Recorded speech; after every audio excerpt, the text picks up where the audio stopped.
চিত্রকেতু নামে এক রাজা ছিল। রাজার কোনো কিছুর অভাব নাই।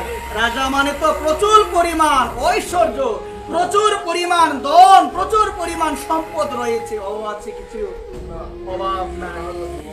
কিন্তু মনে একটা দুঃখ, আমার সব আছে প্রভু, কিন্তু আমার নিজের কোনো সন্তান নাই। আমার কি নাই গো? আমার নিজের কোনো সন্তান নাই। সবই আছে আমার, কিন্তু আমার কোনো সন্তান নাই। মনে দুঃখ, অনেকগুলো বিয়ে করেছে শুধুমাত্র একটা সন্তান লাভের জন্য। কি লাভের জন্য বলেন না? একটা সন্তান লাভের জন্য অনেকগুলো বিয়ে করেছে, কিন্তু তার তো সন্তান হয় না মা, তার সন্তান হয় না। একদিন চিত্রকেতু রাজার দরবারে একজন মুনি, যার নাম হলো অঙ্গিরা ঋষি, তার আগমন হয়েছে। অঙ্গিরা ঋষির যখন আগমন হয়েছে, অঙ্গিরা ঋষির চরণে সে তার প্রার্থনা নিবেদন করেছে, তার দুঃখটা সে নিবেদন করেছে যে মুনিবর, ভগবানের কৃপাতে আমার সব আছে, আমার কোনো কিছুর অভাব নাই, কিন্তু একটা সন্তানের আমার বড়ই অভাব। একটা সন্তানের আমার বড়ই অভাব, আমার সন্তান নাই। বলছে দেখো, তুমি সন্তান প্রাপ্ত করতে পারবে, কিন্তু যে সন্তানটা তুমি পাবে, এই সন্তান তোমার একাধারে তোমার সুখেরও কারণ হবে, একাধারে তোমার দুঃখেরও কারণ হবে। একবার সে বলছে যে করি হোক, আমার একটা সন্তান প্রয়োজন। অঙ্গিরা মুনি একটা যজ্ঞ করেছে। ওই যজ্ঞ করার পরে যথাসময়ে গর্ভবতী হয়েছে। কে গর্ভবতী হয়েছে গো মা? সেই যে চিত্রকেতু রাজা, তার প্রথম স্ত্রী, সে গর্ভবতী হয়েছে। মন দিয়ে শুনবেন, সে যে গর্ভবতী হয়েছে যথাসময়ে, মন দিয়ে শুনবেন মা, যথাসময়ে। এই যে মা কি করে মা এখানে বড়ের কাজ করতেছে, মন দিয়ে শুনবেন। যথাসময়ে যখন সেই চিত্রকেতু রাজার সন্তান জন্ম নিবে মা, একটু মন দিয়ে একটু ধ্যান দিয়ে শুনবেন।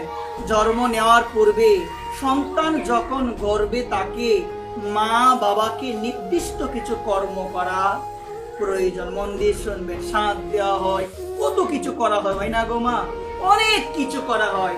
বর্তমান সময়ে মা সুসন্তান পাওয়া অনেক কঠিন, আমরা জানি না মা, আমরা এগুলো জানি না। এখন তো বিয়ে করার পূর্বে একটা আইবুড়ো ভাত আছে না মা, এটার ব্যবস্থা হয়। প্রত্যেকটা ঘরে ট্রেডিশন হয়ে গিয়েছে মা, বড় বড় অনেক কিছু থাকে, এটাকে ছবি তুলে নেটে দেওয়া হয়। শাস্ত্রী এই ধরনের কথাই নাই, শাস্ত্রী এই ধরনের কোনো কথাই নাই, কিন্তু প্রতিটা ঘরে এহেন কাজ হচ্ছে। আবার 7 বক্ষণ হয় না মা? সবাই বলেন না কি হয়? অনেকে বলে 7 বক্ষণে নাকি ডিম না দিলে বিলে বাচ্চার চোখ ফুটে না। মা প্রসাদ বুঝি মায়েদের ঘরে সন্তান হয় না, ডিম দেয়। আমরা এগুলো জানি না। এই সময় প্রসাদ দিতে হয় মা। বলছে শাস্ত্র, সপ্তম মাসেতে জীব নানা ক্লেশে রয়, তাহা দেখি পরমাত্মা গুরু দয়াময়। বলছে সপ্তম মাসে তো 7 নামটা কেন হয়েছে? অনেকে তো এখন 7 মাসে দেওয়া হয় না, এখন বিভিন্ন ধরনের বিভিন্ন কিছু সিস্টেম হয়েছে, শাস্ত্র মানে না মানুষ এখন। মন দিয়ে শুনবেন মা, এই 7 বক্ষণটা হলো কিভাবে? ওই যে সপ্তম মাসে আমার ভগবান, তিনি আমাদের কৃপা করে মাতৃগর্ভে ভগবান দেখা দেয়।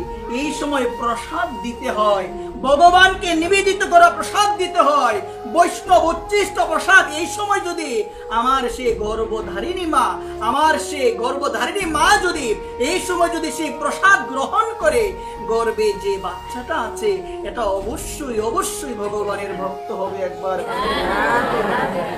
আজকে চিত্রকেতু রাজার স্ত্রী গর্ভবতী হয়েছে, যথাসময়ে সন্তানের জন্ম হয়েছে, সন্তানকে লালন পালন করে। কিন্তু এই যে অঙ্গিরা মুনি বলেছিল, কি বলেছিল গো? এই সন্তান তোমার সুখ এবং দুঃখের দুটারই কারণ হবে মা। সন্তান হয়েছে, রাজা তো অনেক স্ত্রী, এখন দেখা গেল রাজা অন্য স্ত্রীদের তেমন আদর আর করে। যার গর্ভে সন্তান হয়েছে সেই সন্তানকে এবং সন্তানের মাকে অধিক স্নেহ করে। অন্যদের মনে হিংসা চলে আসলো, অন্যদের মনে ক্রোধ চলে আসলো। যে সন্তানের জন্য আমাদের সঙ্গে এমন করা হয়, যে করি হোক ওই সন্তানকে মারতে হবে, বলো না মা?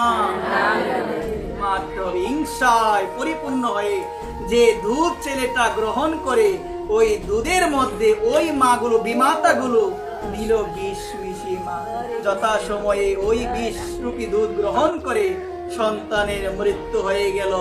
যখনই চিত্রকেতু রাজার স্ত্রী এসে দেখলো, প্রথম স্ত্রী এসে দেখলো সন্তানকে ডাকছেন, সন্তান তা উঠে না, কান্নাকাটি শুরু হয়ে গিয়েছে।